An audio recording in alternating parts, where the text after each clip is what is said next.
अस्सलामुअलैकुम। आज जो हमारा टॉपिक है वो है जॉन लॉक। जॉन लॉक का नेचुरल राइट्स क्या है? जॉन लॉक एक इंग्लिश पॉलिटिकल थिंकर है, great English political thinker of 17th and 18th century. ऐसे तो जॉन लॉक ने काफ़ी कुछ कॉन्सेप्ट्स दिए हैं, उसका कंट्रीब्यूशन काफ़ी ज़्यादा है पॉलिटिकल थियरी में, लेकिन हमारा जो सिलेबस 5th सेमेस्टर के लिए है वहाँ पे सिर्फ जॉन लॉक की नेचुरल राइट्स दिए गए हैं। तो हमारा जो फोकस रहेगा वो सिर्फ नेचुरल राइट्स पे रहेगा। जहाँ तक जॉन लॉक के जन्म का ताल्लुक है, जॉन लॉक का जन्म 1632 में हुआ और जहाँ तक उनकी मौत का ताल्लुक है तो वो इस दुनिया से 1704 में रहलत फरमाए। तो इंग्लिश पॉलिटिकल थिंकर रहे हैं, ग्रेट इंग्लिश पॉलिटिकल थिंकर रहे हैं। वैसे तो जॉन लॉक ने काफ़ी किताबें लिखी है, काफ़ी पॉलिटिकल वर्क्स लिखी है, लेकिन सबसे अहम वर्क जो जॉन लॉक ने लिखी है वो है टू ट्रीटाइजेस ऑफ गवर्नमेंट। 1690 में जॉन लॉक ने टू ट्रीटाइजेस ऑफ गवर्नमेंट लिखी है। जॉन लॉक ने ये book to treatises of government उस वक्त लिखी है जब इंग्लिस्तान में एक अहम डेवलपमेंट हो रही थी। इंग्लिस्तान में ग्लोरियस रेवोल्यूशन हुआ था। ग्लोरियस रेवोल्यूशन 1688 में हुआ इंग्लैंड में, और इस ग्लोरियस रेवोल्यूशन को हम एक और नाम से जानते हैं, वो है ब्लडलेस रेवोल्यूशन। ऐसे तो हमें पता है कि मॉडर्न टाइम्स में इंग्लैंड में एक स्ट्रगल, पावर स्ट्रगल डेवलप हुई, पावर स्ट्रगल स्टार्ट हुई, और वो पावर स्ट्रगल जो स्टार्ट हुई वो किंग्स और पार्लियामेंटेरियंस के बीच। On one side, there were the people who advocated absolutism, those who stand up for absolute rights of kings. On the other hand, there were group of people who wanted that people should have a say in the governance of the country, parliamentarians.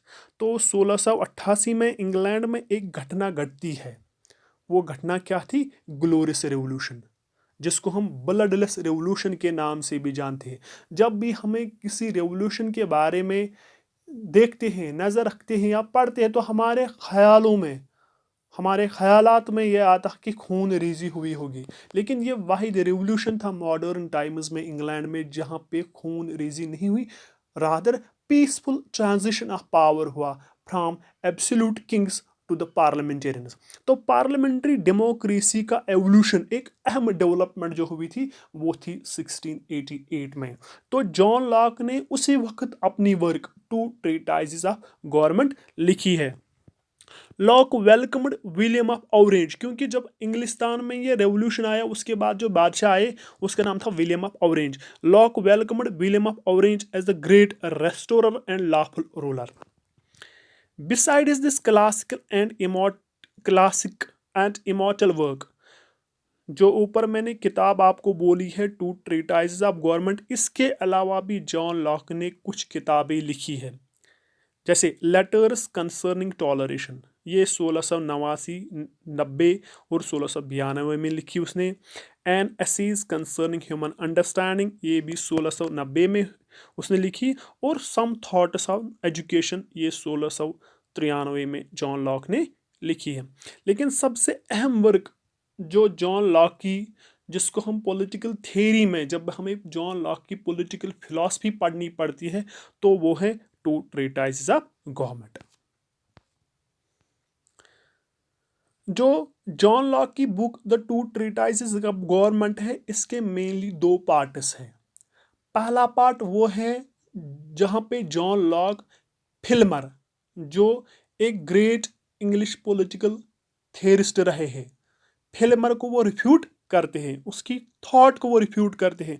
और जो दूसरा part है इस book का, that deals with the original extent and end of civil government. Civil government का इर्तिका कैसे होता है, सिविल गवर्नमेंट कैसे बनाई जाती है, और उस गवर्नमेंट की पर्पस क्या होती है। तो ये जॉन लॉक की ये जो बुक है the to treatise of government, जो 1690 में लिखी गई, उसके दो पार्ट है। पहला पार्ट फिल्मर, पहला पार्ट फिल्मर की जो थॉट है उसको रिफ्यूट करता है, फिल्मर की थॉट को रिफ्यूट क्रिटिसाइज करता है। फिल्मर की थॉट क्या थी, that Kings enjoy divine rights, divine powers, जो किंग्स है उनके डिवाइन पावर्स है, और राइट्स का जो ऑरिजिन है दैट्स डिवाइन इन नेचर। तो जॉन लॉक ने इसको क्रिटिसाइज किया। और दूसरा जॉन लॉक ने क्या कहा, कभी कभार ऐसा भी कहा जाता है, John locks work two treatise of government is a gun with two barrels, while one barrel is against Filmer, the other barrel is against Hobbes, because Hobbes also belonged to the social contract tradition.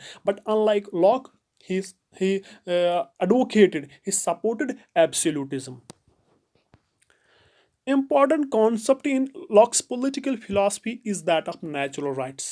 तो यहाँ पे अब हम general से particular पे आते हैं। तो जॉन लॉक का जो सबसे अहम कॉन्सेप्ट जो हमें जानना है, जो अहम कॉन्सेप्ट रहा है जॉन लॉक की पॉलिटिकल फिलॉसफी में है, वो है नेचुरल राइट्स। तो ये नेचुरल राइट्स क्या होते हैं, तो राइट्स जो होते हैं, राइट्स क्लेम्स होते हैं, एक क्लेम्स होते हैं इंडिविजुअल्स की, जिनको रिकॉग्निशन मिलती है समाज से और जिनको एनफोर्स करती है स्टेट। तो natural rights are the rights. Natural rights are the rights enjoyed by the people in the state of nature. According to John Locke, natural rights are the rights which were enjoyed by the individuals, which were enjoyed by the people in the state of nature. क्योंकि we know that John Locke also belonged to social contractualist tradition. So these social contractualists assert that state was created by the people who entered into a contract in the state of nature. State of nature में जो individuals हैं उन्होंने एक contract किया, उन्होंने एक agreement किया, उन्होंने अपनी म्यूचुअल विल की बुनियाद पे स्टेट क्रिएट की। तो उससे पहले वो एक स्टेज में रहते थे जिसको हम स्टेट ऑफ नेचर कहते थे। तो according to John Locke, people enjoyed three types of natural rights. जो ये पीपल स्टेट ऑफ नेचर में रहते थे वहाँ पे इनके कुछ नेचुरल राइट्स थे, लेकिन according to Locke the three types of natural rights enjoyed by the people were right to life, right to liberty and right to property. This where does law come into play, this state of nature, इस state of nature में natural law था, natural law govern कर रहा था, और इस natural law जो था it was based on reason, rationality was behind it.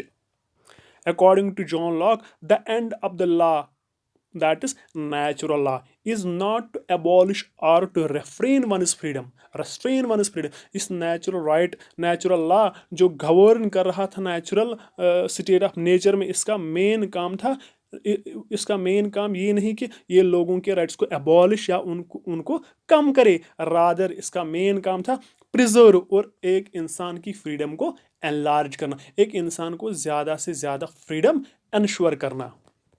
According to John Locke, where there is no law there is no freedom. तो फ्रीडम, लॉ एंड लिबर्टी में complementary relationship है, जहाँ जहाँ पे लॉ है वहीं पे लिबर्टी आप एंजॉय कर सकते हो।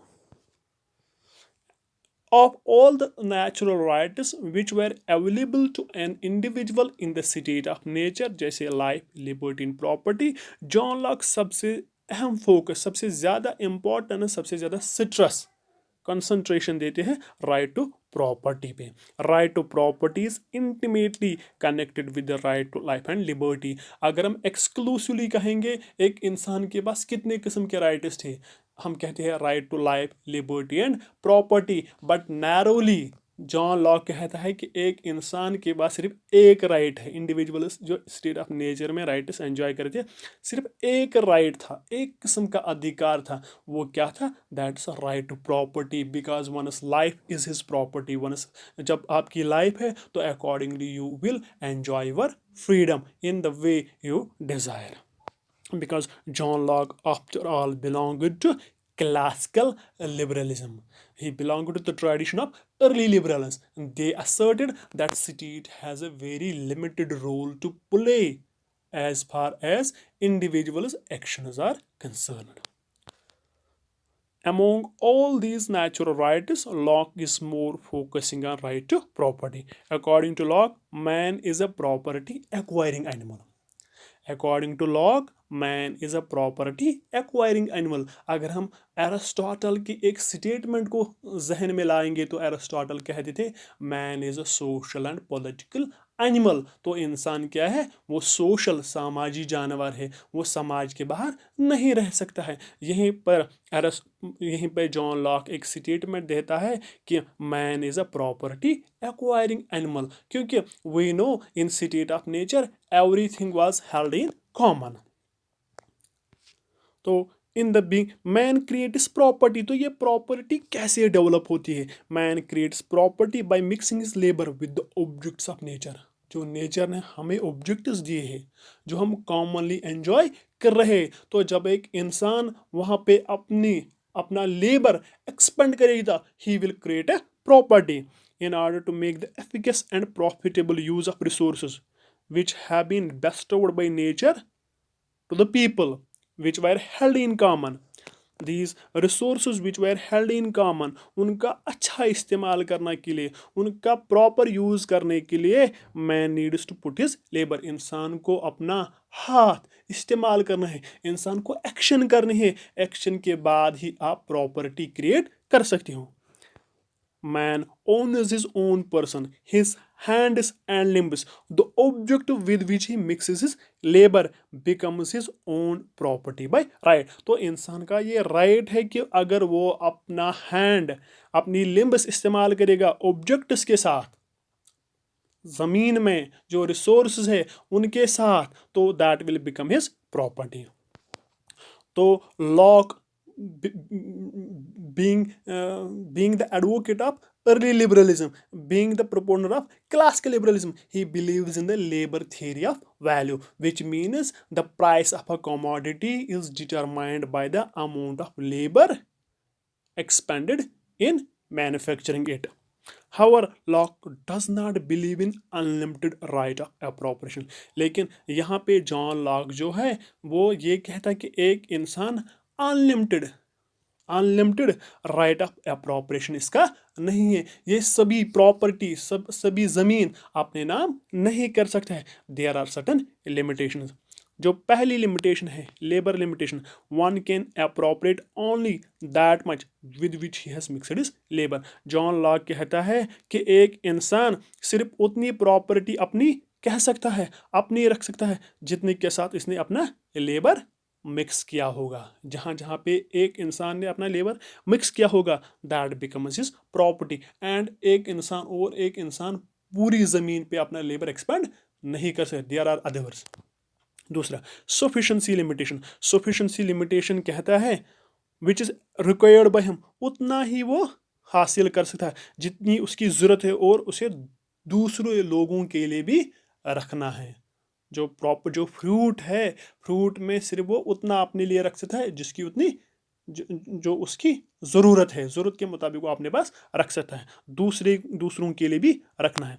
तीसरा, spoilage limitation. Spoilage limitation, a man should acquire a thing only if he can make good use of it. इंसान को एक रिसोर्स, एक गुड तभी इस्तेमाल करना है, तभी यूज़ करना है जब वो उसका अच्छा इस्तेमाल कर सकते हैं। Since nothing was made by God for man to spoil और डिस्ट्रॉय, क्योंकि खुदा ने ऐसा कुछ नहीं बनाया कि इंसान ऐसे उसको स्पॉइल कर दे। इफ़ वन टेक्स मोर, अगर इंसान हद से ज़्यादा लेता है तो वो अपने नेबर का शेयर लेता है। तो with the passage of time हम देखते हैं कि ये जो लिमिटेशन जॉन लॉक ने इम्पोज की थी on acquiring your property with the invention of money. So with the invention of money, when you have money, you can buy the labor, you can pay him. So these limitations have become irrelevant. In fact, some say that John Locke was the original proprietor or original supporter of capitalism. He supported bourgeoisie ideology. I think it was enough. So in short, I told you that John Locke was an English political philosopher. John Locke English political philosopher थे. John Locke 17th और 18th century में रह रहे थे. John Locke ने important work जो लिखी है वो है the two two treatises of government 1690 में लिखी है. जॉन लॉक की जो ये वर्क है टू ट्रीटाइज ऑफ गवर्नमेंट, इसके दो पार्ट्स है. पहला पार्ट ऐसा है जहाँ पे वो फिल्मर की थॉट को रिफ्यूट करते हैं. दूसरा पार्ट ऐसा है जहाँ पे वो purpose end of the civil government कहते हैं. पहले में वो फिल्मर को रिफ्यूट करते हैं, दूसरे में वो हॉब्स को रिफ्यूट करते हैं. तो जॉन लॉक कहता है कि in the state of nature there people enjoyed individuals enjoyed three natural rights life liberty and property. Among all these rights John Locke सबसे ज़्यादा फोकस देता है, सबसे ज़्यादा इंपॉर्टेंस देता है प्रॉपर्टी को. जॉन लॉक कहता है कि इंसान प्रॉपर्टी एक्वायरिंग एनिमल है. तो प्रॉपर्टी क्या है? एक इंसान के हैंड्स और लिम्ब्स, क्योंकि इन्हीं का इस्तेमाल करते हुए वो ज़मीन में अपनी प्रॉपर्टी क्रिएट करता है. तो three types of limitation John Locke impose करता है: labour limitation, sufficiency limitation and spoilage limitation. और ये जो लिमिटेशन जॉन लॉक ने आयद की थी एक इंसान की प्रॉपर्टी पे, with the passage of time वो इरेलेवेंट बन गई, क्योंकि with the invention of money. और हम कहते हैं कि कुछ लोग कहते हैं कि John Locke was an advocate of positive individualism, as C.B. Macpherson says. John Locke supported bourgeoisie ideology. In fact, John Locke was also an advocate of capitalism. I think it was enough, and I think you, my dear students, would have understood the topic. Thanks.